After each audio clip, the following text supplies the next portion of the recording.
সহ্য করতে করতে হাঁপিয়ে গেছো, আর সহ্য করতে পারছো না। আরে দূর, আর একটু পারবে সহ্য করো। আরে দূর, আর একটু অ্যাডজাস্ট করো না। কেন পারবে না? একটু চেষ্টা করলেই পারবে। অ্যাডজাস্টমেন্ট সবাই করে, তুমিও পারবে। একটু অ্যাডজাস্ট করে মানিয়ে নেওয়ার চেষ্টা করো, একটু গুছিয়ে করো কাজগুলো, একটু চুপ থাকো। আমি জানি তুমি পারবে। প্লিজ একটু একটু অ্যাডজাস্ট করে মানিয়ে নিয়ে চলো, দেখবে সব ঠিক হয়ে যাবে। ইয়েস, আই অ্যাসিওর ইউ, ফিউচারে সব ঠিক হয়ে যাবে। আর একটু সহ্য করো, আর একটু সহ্য করো। হচ্ছে না, আর সহ্য হচ্ছে না? ওকে, দেন তুমি ফোঁস করে ওঠো। মাঝে মাঝে সহ্য করার থেকে ফোঁস করে ওঠাটাও কিন্তু খুব ইম্পর্ট্যান্ট, কারণ সব সময় সহ্য করলেই সব কিছুর সলিউশন বেরোয় না। কখনো কখনো পাল্টা জবাব দিতে হয়, ছোবল না ভারো, ফোঁস করতে হয়, ফোনা তুলতে হয়, দেখাতে হয় যে তুমিও শক্ত, এবং তোমাকে সবসময় কেউ খোঁচা দিয়ে আঘাত করতে থাকলে তুমি তাকে ছোবল মারতে পিছপা হবে না। Hello everyone, this is Ivy, welcome back to my channel. Isha স্টাডিজের একটা নতুন সকালে তোমাদের সকলকে ওয়ার্ম ওয়েলকাম জানাই। আমাদের জীবনে কিছু কিছু মানুষ এমন থাকে যাদেরকে নিয়ে আমাদের মানিয়ে গুছিয়ে চলতে হয়, কিন্তু কিছু কিছু মানুষের জীবন এমন হয়ে যায় যে সে মানিয়ে গুছিয়ে সহ্য করে নেওয়ার পর্যায়টা এমন একটা জায়গায় চলে যায় যেখান থেকে আমাদের আর সহ্য করাটা বোধহয় সহজ হয় না, এবং সেটা লিমিট ক্রস করে যায়। এটা যে কোনো জায়গায় হতে পারে, তোমার ঘরে হতে পারে, তোমার ফ্যামিলি মেম্বারের সাথে, অফিসে হতে পারে অফিস কলিগদের সাথে, অথবা হতে পারে অফিস বসের সাথে, অথবা হতে পারে স্কুলে বন্ধুবান্ধবের সাথে, অথবা হতে পারে যেখানে তুমি ট্রাভেল করছো, বাস, কার, সেই সমস্ত জায়গায় যাত্রীদের সাথে। মানুষ প্রথমে চেষ্টাই করে সহ্য করার। যেমন আমরা গল্পতে জেনেছি যে একটা ব্যাঙকে যদি আমরা গরম ফুটন্ত জলের মধ্যে দিয়ে দিই, ব্যাঙটা চেষ্টা করে সেই জলটার সাথে অ্যাডজাস্ট হতে, নিজের শরীর থেকে সেই তরল নিঃসৃত করে চেষ্টা করে সেই গরম জলটার সাথে নিজেকে অ্যাডজাস্ট করতে। একটা সময় গিয়ে যখন দেখে সেই গরম জলটা সে নিতে পারছে না, তখন সে ঝাঁপিয়ে বেরোবার চেষ্টা করে। ঠিক তেমনই আমরা মানুষরাও তাই, আমরা চেষ্টা করি মানিয়ে নিতে, চেষ্টা করি সহ্য করে নিতে, চেষ্টা করি সমস্ত কিছুর সাথে নিজেকে অ্যাডজাস্ট করতে, কিন্তু একটা সময় আসে যখন অ্যাডজাস্টমেন্টটা মাথার উপর দিয়ে চলে যায়, যখন সহ্যটা আর করা যায় না, তখন আমাদেরকে কিন্তু ফোঁস করতে হয়, মানে রুখে দাঁড়াতে হয়, মানে নিজের জন্য নিজেকে স্ট্যান্ড নিতে হয়। যখন তোমার জন্য স্ট্যান্ড নেওয়ার অন্য কেউ থাকে না, তখন তোমাকে নিজেকেই নিজের জন্য স্ট্যান্ড নিতে হয়। আমরা বেশিরভাগ মানুষেরা ভয় পাই নিজের জন্য নিজেকে স্ট্যান্ড নিতে, নিজের জন্য নিজেকে রুখে দাঁড়াতে, বা আমরা ভয় পাই একা থাকতে। এই যে একা থাকাটা, একা থাকা মানে হচ্ছে অন্য কারোর সঙ্গ ছাড়াই আমি কিন্তু একা ভালো থাকতে পারবো। তা বলে কি ফ্যামিলির প্রয়োজন নেই? অবশ্যই প্রয়োজন আছে, পাশে একটা মানুষের অবশ্যই প্রয়োজন আছে, আমার গোটা ফ্যামিলির প্রয়োজন আছে। কিন্তু যখন যদি কেউ পাশে না থাকে তাহলেও আমি নিজেকে ভালো রাখতে পারবো, এই রকম একটা মেন্টালিটি যদি আমরা তৈরি করতে পারি, তাহলে খুব সহজ হয়ে যায় নিজের জন্য স্ট্যান্ড নেওয়াটা। তখন আমি জানি যে আমাকেই আমার জন্য দাঁড়াতে হবে, সেখানে আমি অন্য কাউকে পাবো না, আর সেখানে আমি নিজেকে দুর্বল করতে পারবো না এবং নিজেকে সঠিকভাবে দাঁড় করাতে পারবো। আমাদের অনেক সময় ফিল হয় যে একা থাকা মানেই নেগেটিভ মাইন্ড মাথার মধ্যে আসবে, নেগেটিভ চিন্তা ভাবনা মাথার মধ্যে আসবে, যে এই লাইফে আমার এটা কেন হলো, আমার সাথে এটা না হলে একটু ভালো হতো, আমি যদি এটা না করতাম তাহলে হয়তো আরও ভালো থাকতাম। লাইফে এরকম নেগেটিভ চিন্তাগুলো আমাদের গ্রাস করতে থাকে একা থাকলে। তো এগুলো থেকে বেরিয়ে আসার জন্য একটাই, যে তুমি যদি যখন একা থাকবে তখন নিজেকে বিজি রাখো, যেগুলো ভালো লাগে সেগুলো করো, গান শোনো, সিনেমা দেখো, কাজ করতে করতেও গান শোনা যায়, বা কাজের মধ্যে নিজেকে রাখো, ফাঁকা বসে থেকো না, এবং ফাঁকা বসে থাকলেই এইসব উল্টোপাল্টা চিন্তাভাবনা আসবে। যাই হোক, আজকে ব্রেকফাস্টটা না একটু নতুন কিছু ট্রাই করার ইচ্ছা ছিল, তো এরকম একটা মিক্সচার বানিয়েছিলাম দই, সুজি আর বিভিন্ন রকম ভেজিস দিয়ে। দেন একটু উত্তাপামের মতো ঘরে বানানোর ট্রাই করেছিলাম এবং বেশ ভালো লাগছিলো, একটু কড়মড়ে হয়েছিল খেতে এবং সেটা সস দিয়ে বেশ টেস্টি লাগছিল খেতে। এটা খুবই হেলদি একটা খাবার আর খুব চটজলদি বানানো যায়। এটার মধ্যে বেশি কিছু দিইনি, গাজর, টমেটো আর পেঁয়াজ দিয়েছিলাম। ক্যাপসিকাম থাকলেও দেওয়া যায়, কিন্তু আমার কাছে কিছু অ্যাভেলেবেল ছিল না। আর আমি লঙ্কাটা অ্যাভয়েড করেছিলাম, অনেকে লঙ্কাও দেয়। আর অল্প লবণ আর চিনি আর গোলমরিচ গুঁড়ো দিয়েছিলাম টেস্টের জন্য, আর কিচ্ছু লাগে না। ফ্রাইং প্যান হলে বেশি ভালো হয়, কারণ তাতে খুব ভালোভাবে উঠে যায়।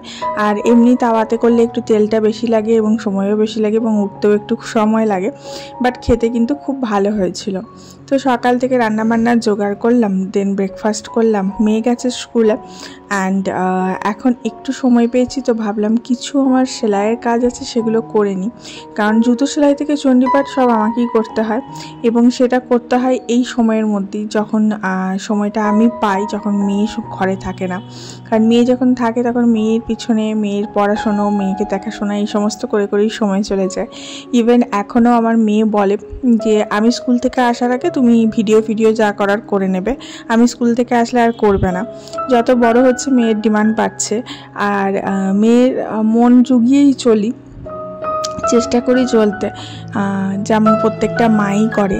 জানি এটা খুব একটা যে ভালো জিনিস তা নয়, সব কিছু বাচ্চাদের মন জগিয়ে চলাটা ঠিক নয়, বাট ওই যে যতটুকু পারি, যতটুকু পজিটিভ ঠিক আছে।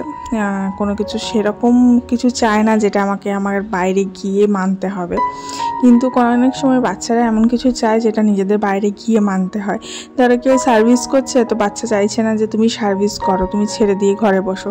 তখন যদি সেই জিতটা মেনে নেওয়া যায়, তখন বাচ্চাটা একটু বেপরোয়া হয়ে যায়। তার জন্য সব কিছু না মেনে নেওয়াই ভালো, তবে যতটুকু আমাদের হাতে থাকে ততটুকু করে নেওয়া কোনো খারাপ কাজ নয় বলেই আমার মনে হয়। যাই হোক, এখন এই টেডিটা সেলাই করছি। টেডিটা কাচতে দিয়েছিলাম, অ্যান্ড দেন কাচবার পর যখন একবার ওয়াশিং মেশিনে কেচেছিলাম, তারপরে না হালকা হালকা করে ছিঁড়ে গেছে। খুব একটা ভালো কোয়ালিটি নয়। অ্যাকচুয়ালি ও অন্নপ্রাশনের সময়, আমার মেয়ে অন্নপ্রাশনের সময় প্রচুর টেডি পেয়েছিল, মানে এত টেডি পেয়েছিল যার মধ্যে খানিক দিয়ে দিয়েছি, আমার শাশুড়িকে খানিক দিয়ে দিয়েছি, আমার ভাসুরকে খানিক দিয়ে দিয়েছি, তারপরেও কিছু আমার কাছে রয়েছে।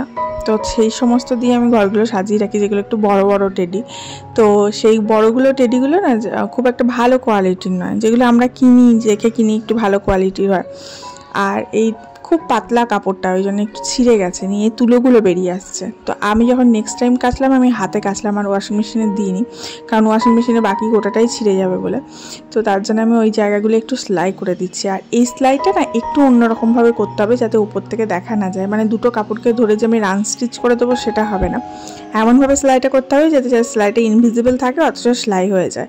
এই সেলাইটা আমি রিসেন্টলি নয়, বেশ কিছুদিন আগেই অনলাইন থেকে শিখেছিলাম। তো আমি এর আগে দেখিয়েওছি সেলাইটা, বেশ ম্যাজিক্যাল মানে সেলাইটা বেশ করলে বেশ দেখে বোঝাই যায় না সেলাই হয়েছে, অথচ সুন্দরভাবে সেলাই হয়ে যায়। দেখেছো কি সুন্দর সেলাই হয়ে গেছে, দেখে বোঝাই যাচ্ছে না সেলাই পড়েছে। যাই হোক, টেডিটার অনেকগুলো জায়গা ফাটাফুটি ছিল, সবগুলো সেলাই করে টেডিটা সাজিয়ে দিলাম। এই যে বললাম, যে কোনো জায়গায় আমি টেডি সাজিয়ে রাখি। এটা হচ্ছে একটা কর্নার শেলফ।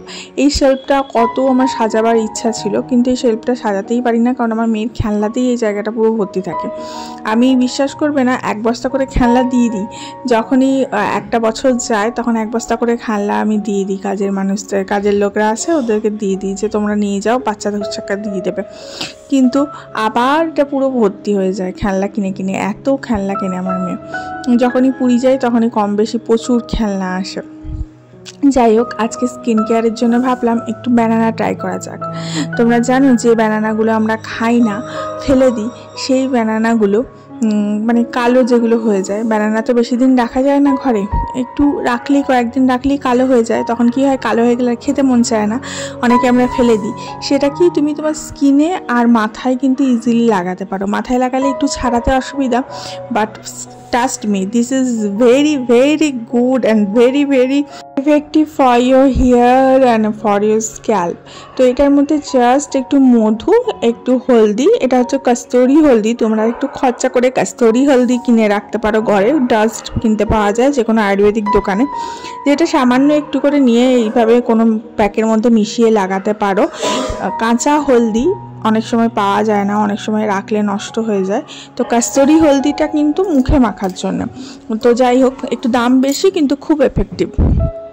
তো এই কাস্তুরি হলদি আর একটু হানি আর একটু বেসন নিয়ে সেটার মধ্যে একটা মিক্সচার বানিয়ে সেটা মুখের মধ্যে অ্যাপ্লাই করছে। একটু গন্ধ লাগবে যেহেতু ব্যানানা আছে, বাট স্কিনটা প্রচুর প্রচুর স্মুথ হয়ে যাবে। জাস্ট করে লাগিয়ে দেখো।